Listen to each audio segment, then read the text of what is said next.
Welcome to Elder Health Connection, a podcast where I gather innovators in elder healthcare to discuss their unique perspectives on caregiving and care receiving. My name is Caroline Morris, and I use my combined experience in biochemistry, physical therapy, health coaching, and growing up next door to my grandparents to dig deep into the complexities of aging and then draw out practical solutions that can fit into your life. I record this show from my home in Alexandria, Virginia, sometimes with the input from my dogs, Benny and Barry.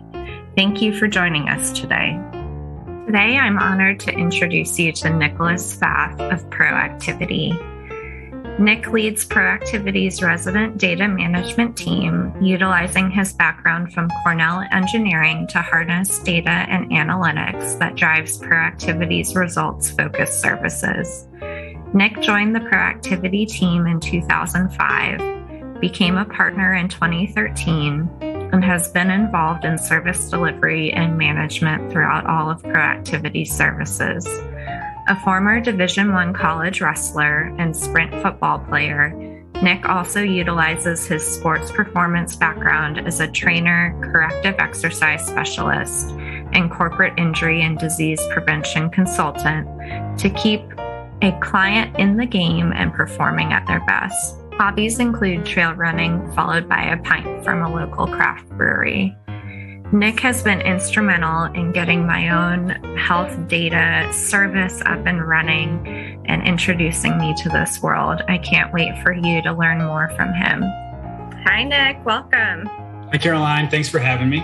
Oh, it's so great to have you here. So I'd just like to start off with the story of how I met you, so our listeners know that piece of background. So last summer, I was starting my health coaching certification program and learned about these devices that can track a person's stress. And I was immediately intrigued by that and learned that there was a study going on with PTs looking at this technology. So I enrolled right away and then came to know you because it turned out you were the one who created the platform for this study to happen. And a lot of things I usually research pretty in depth before deciding to buy or use.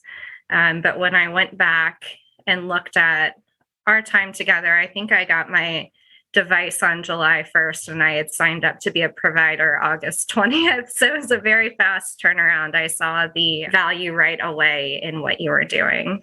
Can you tell us a little bit about you, about the work you do for Proactivity and for other providers? Yeah, sure. So I've been with Proactivity going on 17 years now, and Proactivity started as a traditional physical therapy company and is over the years kind of expanded into more wellness, health promotion, injury and disease prevention, and different things like that. And we work with employer clients, specifically in like the utility industry. And so my background was actually in electrical engineering. And so when I came to Proactivity, and everything that we do is typically kind of data-centric or data-forward and research-based.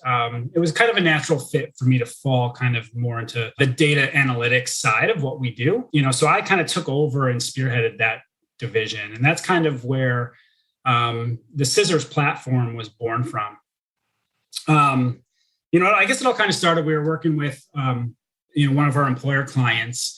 And we were trying to assess the workload, that these people were undergoing in an effort to try to reduce risk of injury. So these guys are typically, out working, doing very physical work. Some days hard, some days lighter. And so, we were trying to understand, kind of how hard was the day to day.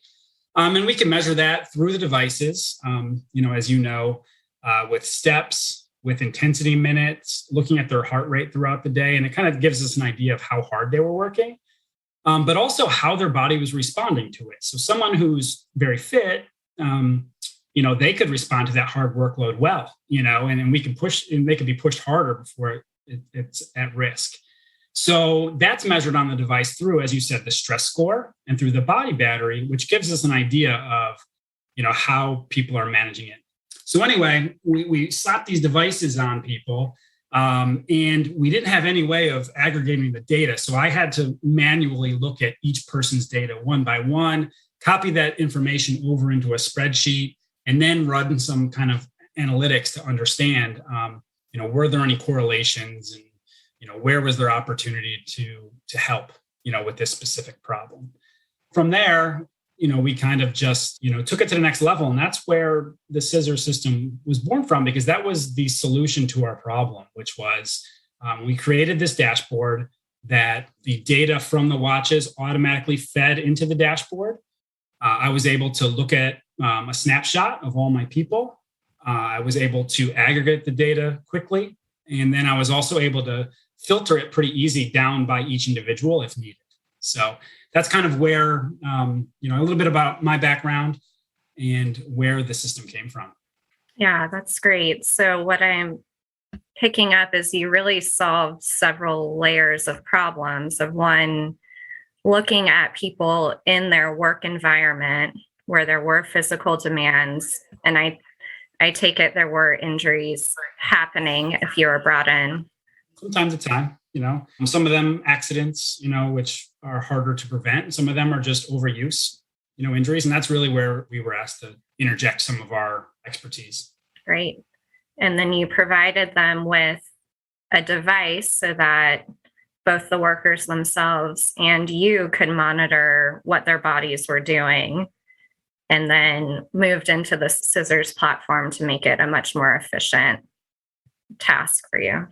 Yeah, so, that's kind of where it started. As you said, you got involved in the PT Health study sometime along the line, and it actually was way before COVID-19 came about. We realized through a couple of case studies that we were seeing drastic changes in the data, specifically the stress score, to the point where we thought the device was malfunctioning. And it turned out what was happening was people were infected with a virus of some sort. Usually it was a cold or a flu virus at that time. And it was causing these drastic changes in the data prior to symptoms. And usually it was about 5 days after we saw the changes in the data that finally we understood what was going on. And it was that this person was battling a virus. And so that's where the PT Health study was born, was that we kind of realized that there was some opportunity here with everything, especially in the early stages of COVID-19 and detection and quarantining and trying to get people away from others as quickly as possible. We thought there was some opportunity there. So that's kind of where that came from. And that was the next stage. Yeah. And it's fascinating how much our bodies are working kind of under the surface before symptoms even appear. And I think that helps to explain why people can be asymptomatic with any virus or disease, but still be highly contagious with it. Yeah, exactly. And not just that, but when we look at anything that impacts the physiology of the body, there are many things that people do in their day-to-day lives that, they think they're handling well, and just like fighting a virus that you don't have symptoms yet. Let's say, you're not sleeping well and you're saying, oh, I'm fine. But, your body's physiology could be ramping up saying, you're not really fine, or the way you're eating, or, consuming alcoholic beverages, or just being stressed in general, or working too hard. Like all of those things show up. And really that's where a lot of the value comes in, because sometimes you don't realize how those things are impacting you. Yeah, exactly. And I often hear from patients and clients that they feel like everything was going fine, and then all of a sudden they had a major event, like it could be a heart attack or a stroke, a fall, or getting an unexpected diagnosis, and they hadn't seen anything beforehand. But what you're saying is using technology in this way may give us some ideas of what's going on under the surface. And hopefully, at least help with kind of early intervention on those things. Can we identify them early? Or, in the best case scenario, finding ways to prevent these things from even happening. And that's kind of where we're at. Now, is just seeing all the different applications that we can use it. So we have dozens of providers such as yourself utilizing it, employers, as well as research institutions who are using the dashboard, really across the globe with hundreds of, kind of diverse users. So you have the industrial athletes I already talked about, maternal health, like I said, research in disease management, athletes, and helping aging populations, really across the spectrum. We're finding people are using this and really helping to solve problems that are helping getting their individual users closer to their goals. Mm-hmm. So one question I hear a lot is how does the watch know that something's about to happen or something bad could happen? And how can it know, all these different things, a virus or bad nutrition or overtraining? Can you speak to that piece of it, how it knows and how we interpret it? Yeah, sure. I mean, there's a number of different metrics that it measures. I mean, at the simplest form, it measures steps in movement. That's kind of one. When someone's getting run down or they're not feeling well, they'll typically move less. And so we'll see some kind of drastic changes in someone's movement or exercise or step data. The other side, we start to look at, heart rate and what's going on with the heart rate. And, there's some pretty solid research out there that just shows even just looking at resting heart rate, so how low your heart rate goes when you're just kind of sitting around doing nothing. Usually the devices will capture that resting heart rate while we're sleeping. And when we see, for all these metrics, we develop a baseline for each individual, so my heart rate may not be the same as yours. And so once we develop our baseline, what the system looks like is my heart rate's usually here. And if we see that blip, all of a sudden we see the heart rate start to go up, we may start to kind of ask some questions. So heart rate is another one that's very simple. One that's a little less popular or kind of known about is called heart rate variability. And it's this idea that, our heart rate doesn't really just beat on a steady pattern. That on a kind of small level, there's micro differences between the heartbeats. We're talking microseconds, undetectable from us, but the devices can detect it. And when that heart rate variability is high, it tends to be that we're in a state of kind of relaxation or rest. When heart rate variability is low, when our heart rate does become very steady, it's really a sign that our body is kind of in a state of stress or fight or flight, state. For those who are kind of in the medical field, know it as the autonomic nervous system and the parasympathetic versus sympathetic, nervous system. So that may be getting too far into it, but the device is essentially looking at those metrics all the time. And as I said, our system really develops baselines for everybody and begins to look at deviations from that. And it's looking at movement and heart rate, as well as a couple of other metrics such as, pulse ox, which is oxygen in the blood, and exercise and sleep metrics as well. Yeah, thank you for explaining that.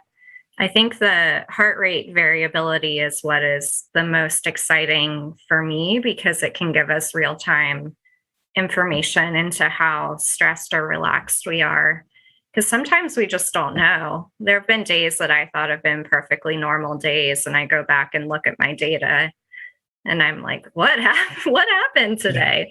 And then even just myself as the user starting to ask myself questions of what really did happen today. And sometimes it was eating food that was probably past its prime. And sometimes it was being on Zoom all day. I've noticed for me can stress me out.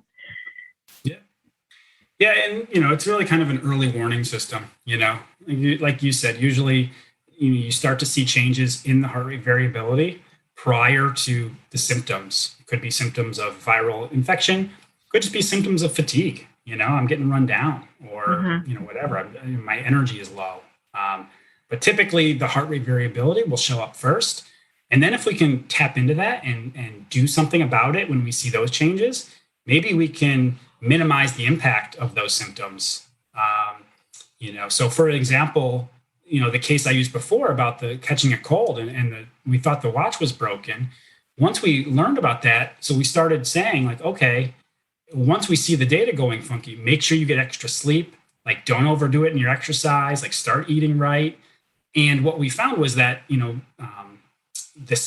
length of sickness was shortened. Now that could, totally be coincidental, but, whereas usually maybe you're sick for a week or 2 weeks, we were able to get those individuals kind of over that sickness in 2 to 3 days instead. Yeah, that's amazing. And I know it can be tough when you start feeling run down to the decision to just push through or to rest and hope that pays off in the long run. And I know the longer I've gotten into my working career, the more I've realized I should just take the one day off and recover versus pushing through and then needing a week off later on. I've also often explained the CISRS platform as a recovery coaching tool, because really ultimately that's kind of what a lot of it leads to. And I would say culturally, I don't know if it's an American thing or just a worldwide thing at this point, but we have a recovery problem. Being a good recoverer is not something that's celebrated often. What's celebrated is being someone who works hard and grinds and all those buzzwords that you hear all the time. And if you walk into a room like, well, I'm a really good recoverer, you're often not going to get celebrated. But what we know more and more is that people who recover better, like perform better, and are healthier and are happier and, all of those things. So it's an important piece of the overall health picture. Yeah, absolutely. And I know for a lot of my older clients, there's often a question of how much to push, how much is safe to push, given their either any diseases they may have or conditions they have. Also knowing that exercise is important. So it's been helpful in that sense to help guide, how much can your body handle this day? And also there's often a culture of, well, I've pushed through everything my entire life and that's worked for me. Why isn't it working now? Yeah. That's just it. This kind of gives us some insight into when is it time to push and when is it time to recover, because as you mentioned, sometimes we do have to push a little bit, but sometimes we do have to back off. One other interesting, kind of story is, the system is also looking at, is being used in a research study looking at, a disease process that historically it was just assumed that like these people should not exercise. Exercise is bad for them. It will make them worse. It could be potentially dangerous. But there is some research going on saying like, well, what if we tried a little bit in introducing it? And so to your point, the system is being used to monitor how the people are responding to exercise. So they exercise a little bit. How did they respond? Are they still good, or is their body showing signs of overdoing it?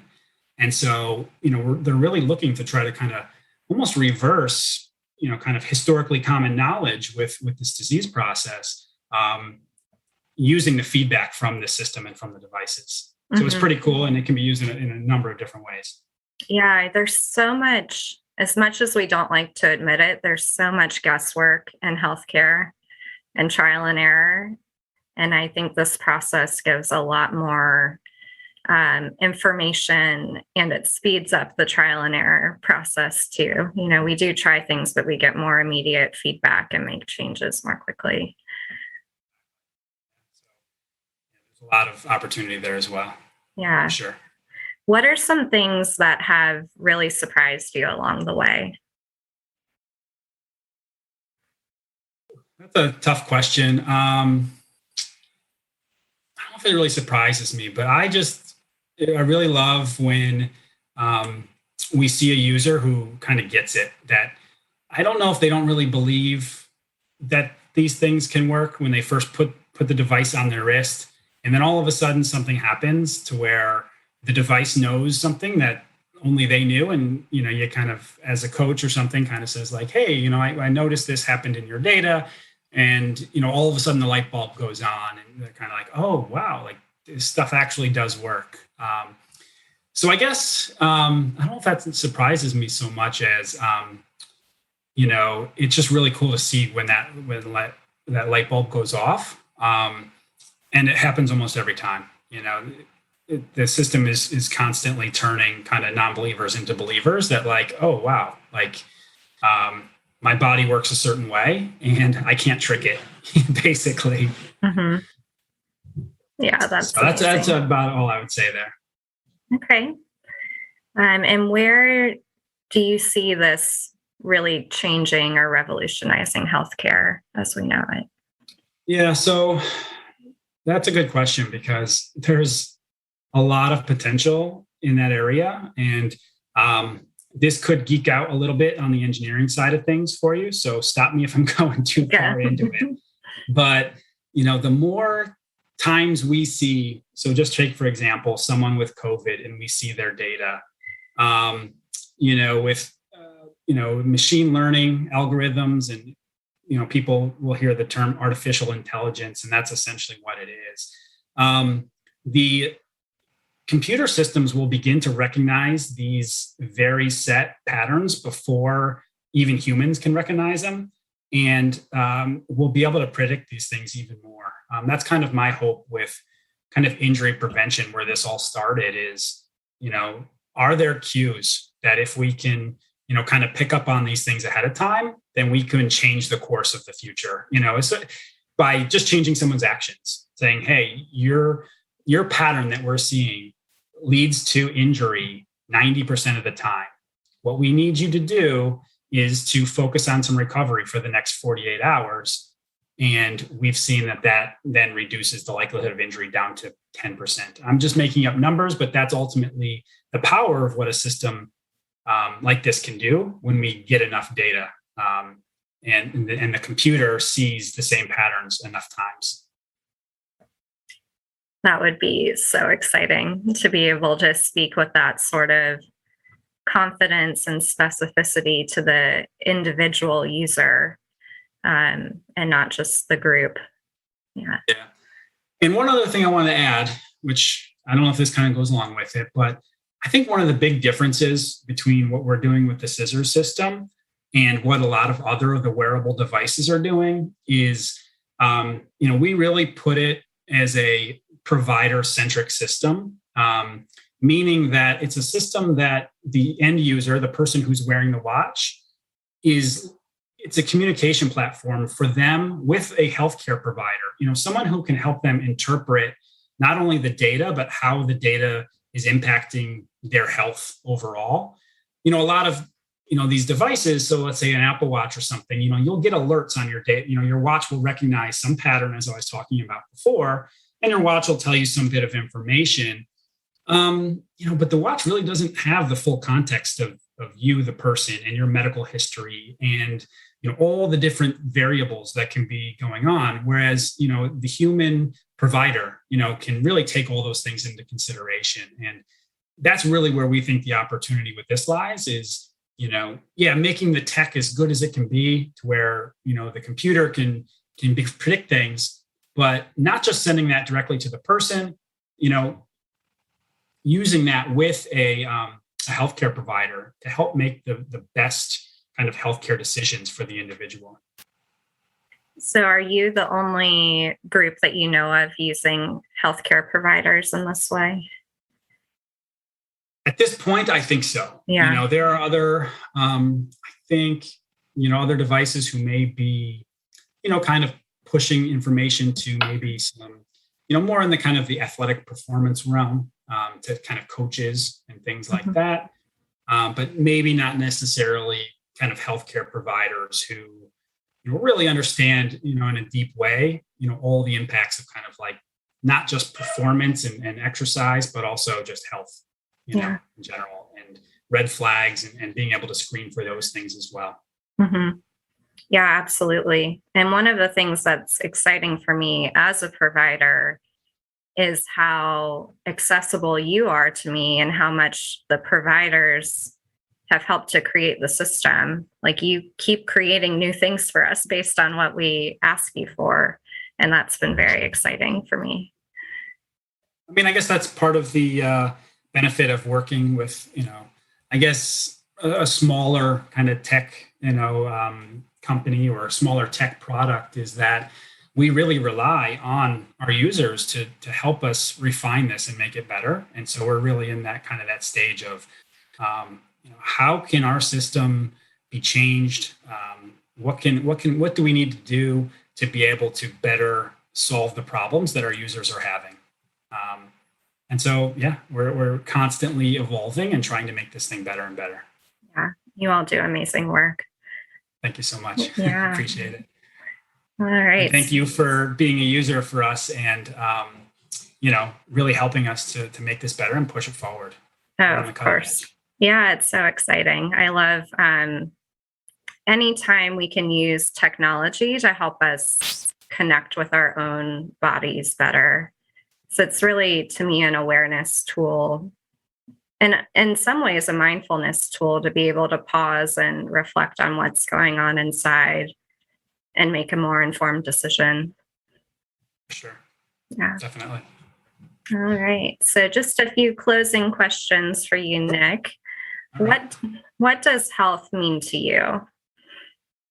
So we used to ask this question, and we used to ask, what is health, and is it merely the absence of disease? So if I'm not sick, then am I healthy?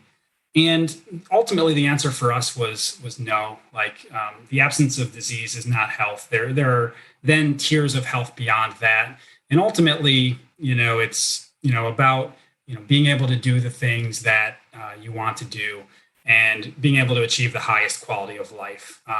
So there's the absence of disease, but then there's I'm in a state where my body, my mind, and kind of spiritually, I'm functioning kind of on all cylinders and really able to get the most out of my life, ultimately.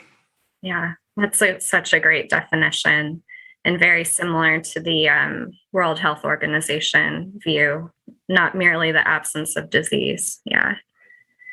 And then we've hinted at it a few times, this idea of connection, where you are literally connecting the data and the people with healthcare providers.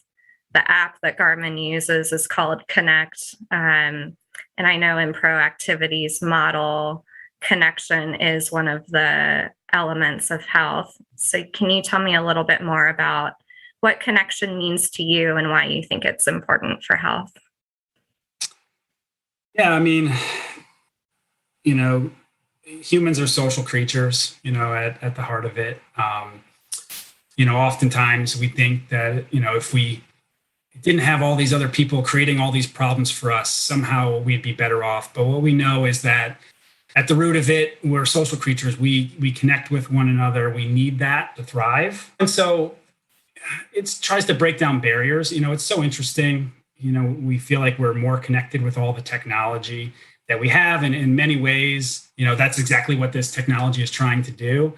But there still needs to be kind of that human element to it all. So it's just so interesting, when you look at the research about people who are, what they may consider well-connected, and which means, just their social network, friends, family, coworkers, and, how impactful that is on their health, and that the absence of those people can really be hazardous to someone's health. So, it's really just person to person, connection, and just, helping facilitate, those real human interactions. Yeah, that's so important. And then last question for you. What are some support systems that you have in place that help you to do your work? I think there's this myth that we all do it alone, that we're all self-starters and completely independent, but we really rely on each other for a lot. Yeah, I mean, obviously, my coworkers, couldn't do it without them. We have, an incredible team. We're all working together, and within our company, there's very little hierarchy. It's, the person who's just been hired has the same access to the person who founded the company as anybody else, so, having a really strongly integrated team, is key. I don't think anybody can do what they do if they're, trying to really make a difference without the support of their kind of family in the background. Everybody needs that. So, those ultimately are the support systems that, I have and I rely on and wouldn't be able to be successful without. Yeah.